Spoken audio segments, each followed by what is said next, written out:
Hello guys, how we doing? Welcome back to the Free Owners. It's Luke here, and this is our preview for Seville versus West Ham. I can't believe I'm actually saying that in my lifetime. This is the biggest game, you know, of my life, probably barring the FA Cup final and the playoff final, or the few playoff finals that I've seen in my lifetime. This game's huge, and I can't wait. I've had nerves, excitement. I've gone through all the emotions so early in the week. You know, to be honest with you, I've been thinking about this game since the draw.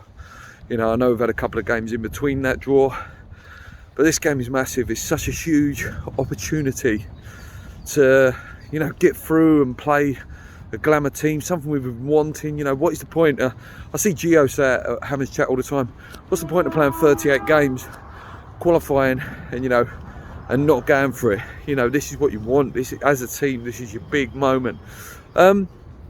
Looking at Seville, guys, excuse me if I do look at my notes down here. Seville are currently second in La Liga, having a fantastic season.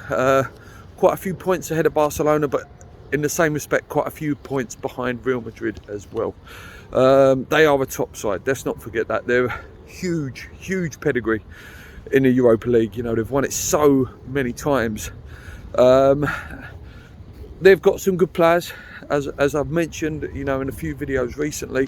Martial, but he might be out, which is good for West Ham because he's got a good record against us. I believe we are his second best club to score against. I believe he scored 6 in 13 against us. Obviously some controversial ones in there as well. We all remember the famous FA Cup one when Pyatt scored the free kick in arguably what we would have gone on and probably won the FA Cup that year if that goal would have been disallowed. Some of you may remember Rakitic, really good midfielder, used to play for Barcelona, used to tick the midfield over for them. Top player, really top player. Getting on a bit now though, but you know, him and Modric were sort of the men of Croatia at one point, but obviously they've got on a bit now. Conde, definitely a player you would have heard of. Chelsea constantly linked with him. Wouldn't surprise me if Chelsea do go back in for him. Obviously Rudiger, rumoured to be ready to walk away. You know, his contract runs out and it probably will be looking for another club, so it wouldn't surprise me if they go back in for him. Top French centre back. You know, France have so many, so it's a tough one. Diego Carlos as well, another guy you would have definitely heard of recently. Was very close to joining Newcastle, didn't quite materialise. Again, another player we could potentially be seeing in the Premier if Newcastle were to go back in for him. Other players you definitely would have heard of is El Nesri, you know, a guy that we know David Moyes absolutely loves. He's not playing much at the moment, but you know the irony of it. You know, whenever a player we've been linked with or a player goes to another club when he's been close to joining West Ham, they always come and score against us. I hope that's not the case, but it'd be interesting if he does play, El Nesri. We'll get to see what Moyes sees. You know, I'll be honest with you, I've seen YouTube clips of him all the time. We were linked with him, you watch YouTube clips, but I can't say I've seen him play. I can't say. I know he had a fantastic season last year, but not been scoring that many goals this year. Not been scoring that many. You also know Eric Lamela, another man who scored against us a few times for Tottenham. You know, plays in their midfield, important player.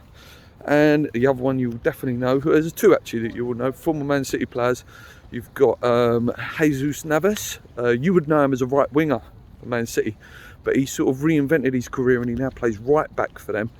You know, bags and bags of pace. Whoever's playing up against him is going to have a bit of a ride because he is a fast player. And obviously the other one is the island of Fernando, another Man City midfielder, probably will play this game as well.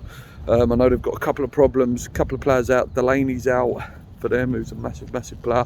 So yeah, it's going to be it is going to be a really tough game. Their form at the moment is very strange. It's win draw. You know, maybe slightly different. It might be win, draw, but it's definitely like that. They go a couple of games and a draw, or a couple of wins and draw, and a couple of draws and a win. They don't lose many. Ooh, don't know what. Apologies for the camera there, guys. I do apologise. But they did lose to Zagreb in the last game, which, you know, Zagreb nearly done a job on them. We've beaten Zagreb. Zagreb beat us, but we had kids at that game, and it was only a worldie. You know, we can do it. We can do it. A couple of other things you might want to hear. Last game was at the weekend. Again, they drew. The game before that, they won. And so it suits that mantra of win, draw. apologies. Their manager is a guy called Lopetegui. Managed some big teams, Spain, Real, Porto. Didn't do too well at Real, quite a good job in the Spain under 21s and 23s. So he sort of worked his way up, and obviously manager at Porto as well. Has won the Europa League, won it in 2020 with Seville, and was runner-up in the Super Cup as well. They like to play a 4-3-3 formation with Bruno in goal. Excuse me for the names, guys. Navas, Koundé, Carlos and Acuna, very good player as well, left back. Jordan, Fernando and Rakitic in midfield. Corona. El Nesri is expected to start this game because Martial potentially is doubtful, and then a really good winger for them, a Compass as well. Their strengths is counter-attacks, set pieces and playing down the wing. Weaknesses for them is said as they get caught offside quite a lot, they foul in dangerous area, and individual error is listed as very weak. In terms of their style of play, guys, you know what to expect from Spanish teams. Possession football, short passes, lots of width, and they like to play down the right quite a lot.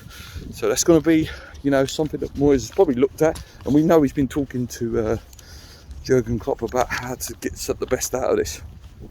In terms of us, guys, still not too much out about Jarrod Bowen. We know that his injury wasn't as bad, you know, it's not a season-ending injury. Would he be fit enough for this one? I don't know. Part of me says I wouldn't play him this game. If he's just a little bit doubtful, I'd rather save him for the home game, because if we can get something, and I'm not saying, and by something I mean even a 1-0 loss would not be a disaster, and then coming back to West Ham, we score early, or, you know, we even score in the 80th minute. You know, we've seen it with, dare I say it, teams like Tottenham. You know, when they did Ajax, it looked dead and buried. One goal gets the emotions going, gets the crowd going. So I wouldn't risk him too much in this game. Also, the goalkeeper, I would expect Fabianski to come in for this game. And I want to see full strength. Zuma, Dawson, Cresswell, Johnson, Rice, Souček. There are rumours, there is some people that say that Mark Noble should come in and maybe sit in that midfield and then let Souček go. Like, you have Rice and Noble sitting with Souček allowed to go, which for me is a good idea. Also, up front, obviously Antonio, something different, something that, you know, these Spanish teams don't come up against, so that's a good one to see. And then if Bowen doesn't play, you would assume obviously Fornals would play on the left, and then maybe Lanzini through the middle. It's a tough one, and obviously Vlasic as well. Benrahma seems to be out of favour at the minute. Yeah, I can't say I can name the first team, because obviously with Bowen, there's a few players in there that I'm not quite sure what David Moyes will do there. For those of you interested as well, David Moyes has played Seville. Obviously, you know, his time at different clubs. He's only played him once and he won. So again, and the record books look good. We've come up against Spanish opposition twice in our European history, and both times we've won as well, which again is also very good in terms of history. It was Zaragoza in '65, I believe, and Castillo or Castellonia. That was in 1981. Apologies for any mispronunciations there.